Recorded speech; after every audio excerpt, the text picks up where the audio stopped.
Well, it looks like we're going all out attacking today. Let's jump in and see what I mean. This one is called the DRLW 433 attack. DRLW apparently is the creator of this tactic, or at least the person who uploaded it here. They tested it out with Leeds initially, 29 wins, 6 draws, 1 loss. They've also tested with a couple of other teams. The description says, "This is my preferred tactic in FM24. I've taken Sheffield Wednesday to the Champions League in 3 seasons, won the league with Liverpool and Wolves, and I've achieved top 4 first season with Luton. It's an attacking possession gegenpress tactic who score a lot of goals." Well, we are going to test that theory out with our 3 teams of, well, Liverpool, Aston Villa in the Premier League, and our championship side of Ipswich Town. So with all that said, let's just dive in and see how our teams did. Well, as you can see, Liverpool not topping the list this time around. 84 points, 96 goals. It definitely has its attacking side. Aston Villa in 7th though, 76 goals, 62 points. Not the greatest. Now, just as a reminder, this is a flat holiday sim. I am taking control of absolutely nothing. So obviously, if you take control of this and do match by match, transfers, training, tactical changes, this is going to be all yours. You could definitely do a lot better than our teams here. So Liverpool definitely could have won the league here. But with my coaches taking the work and doing all the stuff, it didn't happen here. But if we look at the domestic cups, you can see they bypass Aston Villa in the Carabao Cup 4th round, getting to the Carabao Cup quarterfinals, but losing to Bournemouth 0-1. They do get to the FA Cup final and in extra time beat Arsenal 4-2. And they do pick up a second trophy of the season in the Europa League final, 3-1 win over Bayer Leverkusen.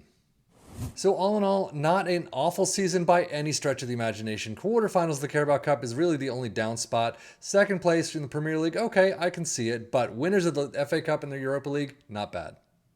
And squad-wise, you can see 31 goals for Nunez, 22 for Salah, and 21 for Szoboszlai. Assists, 15 for Trent and Szoboszlai apiece. And then average rating Salah, of course, with a 7.48. Now, switching over to Aston Villa, it does not look like they had nearly a good set of runs. Obviously, we saw in the Carabao Cup 4th round they lose to Liverpool 1-4, and then FA Cup 4th round 1-3 to Arsenal. But they do pick up a trophy this season in the Europa Conference League final, 1-1 in penalties over Lille. So overall, it wasn't the greatest of seasons. The domestic cups didn't work at all. The Conference League is really your only shining spot. I mean, you get 7th in the league. You could have done better. Squad-wise, goals 30 for Ollie Watkins, 18 for Diaby, Zaniolo. Tielemans even gets 16. Wow, assists 16 for Zaniolo, very well done there. And then Moussa Diaby with a 7-11. Data hub for Liverpool, the only thing really missing minus a goal here and there is the dribbles, but attacking-wise, it's pretty nice. Defensively, it's on average for Liverpool, I would say, but 2.53 goals per game, 0.84 conceded, 0.95 XG against. And looking at Aston Villa's data hub, yeah, they're clearly not in the attacking mindset here. They're doing some bad numbers, at least for their usual. And defensively, too, they are definitely down from their average. Goals per game, a flat 2, 1.37 conceded, 1.47 XG against.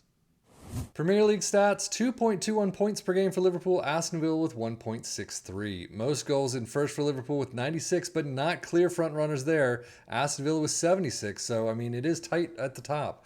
Fewest shots against Liverpool with 275, Aston Villa with 376. Most possession, Liverpool lie in third with 59%, 55 for Aston Villa. Most tackles won, nope, best pass completion, Liverpool do make the list with 87%. And most shots for Liverpool in first with only 596, Aston Villa with 550. But how did our championship side of Ipswich Town do? First place, I mean, they came the way of Liverpool, but 106 points, 113 goals. We have definitely seen better, but it is good enough to take.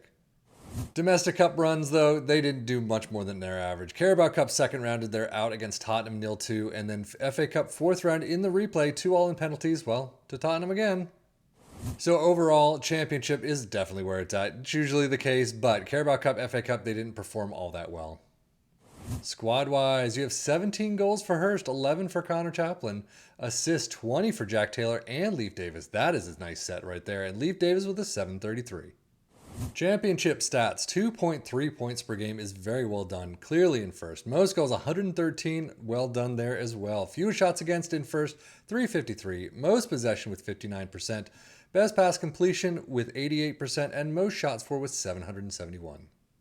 So let's just dive in and take a deeper look at the tactic itself. We have a sweeper keeper in attack, 2 fullbacks on attack on the left and the right, central defenders as stoppers, a DM in defend, and 2 Mazzalas in attack, an inverted winger on the left and the right, both in attack, different instructions though, and then an advanced forward in attack up front. Attacking mentality, in possession, attacking width is fairly wide, underlap on the left and the right, play out of defense, passing directness is shorter, tempo is higher, and mixed crosses.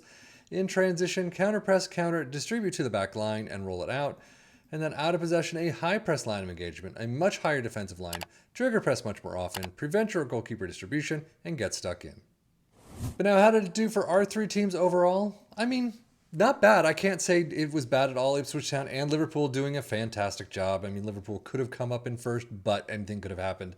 But Ipswich Town doing a good set of numbers, no question about it. Aston Villa, they're kind of in the average mark right now. 7th place, 62 points is even lower for them. But overall, they may just not have had the players for this. Like I said, you could definitely do better if you take control of this yourself. 62 could have easily turned into 5th place, thereabouts. But you just have to do your own transfers, fit your transfers in with the positioning, and kind of get the perfect people in that you can afford. But in this case, it wasn't bad. It's an okay 4-3-3 to take a look at. We've definitely seen better, but we've definitely seen worse. So that is it for me, Stefan FM, for the Football Manager blog channel, saying thank you as always for watching. Take care and enjoy.